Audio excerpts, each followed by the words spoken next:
Hi, I'm Aaron Mesh with Willamette Week, and this is our Distant Voices conversation. I'm speaking with U.S. Senator Ron Wyden, who I understand is coming to us from Capitol Hill, right? I am sitting at my desk in the Dirksen Senate office building where I have been many days over these last few weeks. You tell me you just took off your tie for the first time in 14 hours. What were you doing for the past 14 hours? You know, it was just because there's going to be the Memorial break. It was a really just wild day. Mitch McConnell apparently is trying to gut the supercharged unemployment benefits that I was able to negotiate early on. And as you've been following, there's just a world of hurt out there. I've spent a lot of time these last few days putting together the effort to deal with what I think is going to be another tough fire season. We can talk about that. A lot of healthcare, because our committee has jurisdiction over Medicare and Medicaid. So I've been spending a lot of time on telemedicine, pharmaceutical prices, and the day just started galloping. So it's been a long one. Good to catch up. So it's going to be probably a week after Election Day when our readers or viewers see this video. But you've pointed out that Oregon's voter turnout, which in Multnomah County is already above 50%, is a validation of the vote by mail system. Expound on that. We finally are getting the rest of the country to pick up on the Oregon story. It has been a long run. When I introduced the first vote by mail bill back in 2002, it was kind of an academic debate. A lot of political science professors talking about it, and I said it was great for the tweed jacket set because they could talk about it and write articles about it. So it was an academic debate then, and now in the last 6 months, it is no longer academic, it is a public safety issue. And the president has threatened vaguely in his way that if Nevada and Michigan go to a vote by mail system, they lose federal funding. What's your response to that? Well, first of all, the legal assessments we're getting is it's not even legal for him to do that. And he also misread what was going on. They're just talking about applications being mailed, not ballots. And the point is, even by Trump standards, there's been an added measure of hypocrisy there. He always talks about the danger of fraud with vote by mail. And so he says, you know what happens is you get hundreds of people in somebody's house, in their living room or something like that, and they all have some party and they just kind of rig the election. So I actually put it up on my Twitter feed. It's my pinned tweet, an example of how you vote by mail. And I was sitting in my dining room in Southeast Portland, and finally I looked up and I said, and there sure aren't any thousands of people here in my house in Southeast Portland. And by the way, the president is happy to vote comfortably by mail from his place in Palm Beach. Am I correct in recalling that you've issued some criticism to the governor here in Oregon regarding the employment figures? What I have been concerned about is simply this. And Nigel put together a pretty clear article laying out my role. I was the point person as the ranking Democrat on the Finance Committee to put together the package of expanded benefits. These are for folks who are gig workers, the self-employed, independent contractors.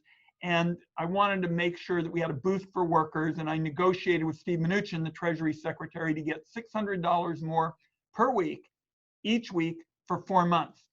That was on the federal side, because that's really what we have jurisdiction over. The way the benefits go out is through the state employment offices in the Oregon Employment Division. And what I and Congressman Blumenauer said yesterday is that we think not only do these benefits have to get out. Now, I did make sure that they're retroactive, so people will get them retroactive, but we got folks, Aaron, who can't pay their rent and can't buy groceries and can't pay for medical. So yes, I've talked to the state staff, and I have people calling and they're just in tears. And a couple of people said, just point blank, Ron, I read in the paper that you were the guy who put together these extra benefits, but I can't get them.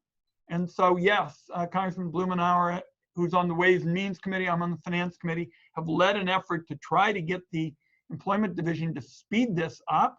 And I also, in the coronavirus package with the expanded supercharged unemployment benefits, I was able to get $1 billion extra for the states. So that's what's being discussed.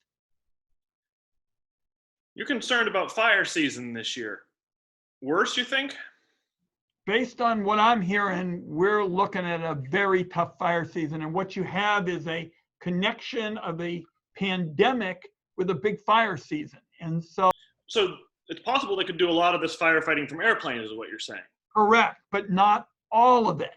And for example, it's not even clear what the priorities would be for the work on the ground. So there are a lot of unanswered questions.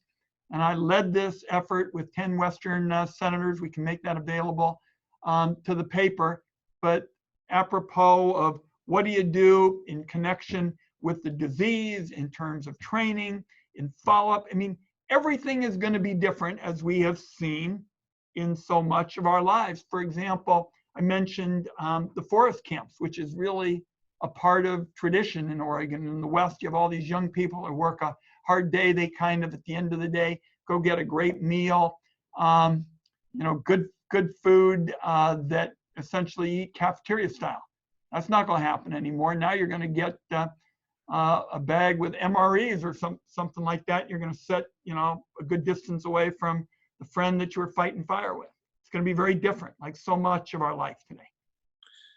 Speaking of life today, have you had a chance as a basketball player and fan to watch The Last Dance?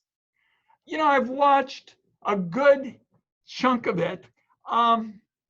After a while, the story seems to get repetitive because this is essentially Michael talking about Michael.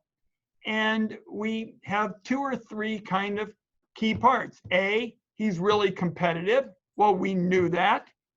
B, it does rankle some of your fellow players.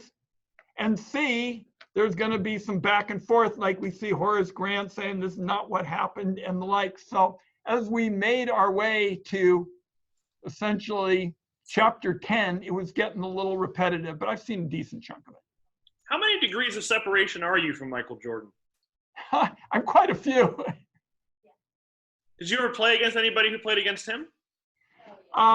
Basically, what I can tell you, and we've not been able to find the box, but when I was at Cal at Santa Barbara, we essentially played UCLA. They had Henry Bibby, they had Curtis Rowe, they had all these stars, and I had to guard Curtis Rowe.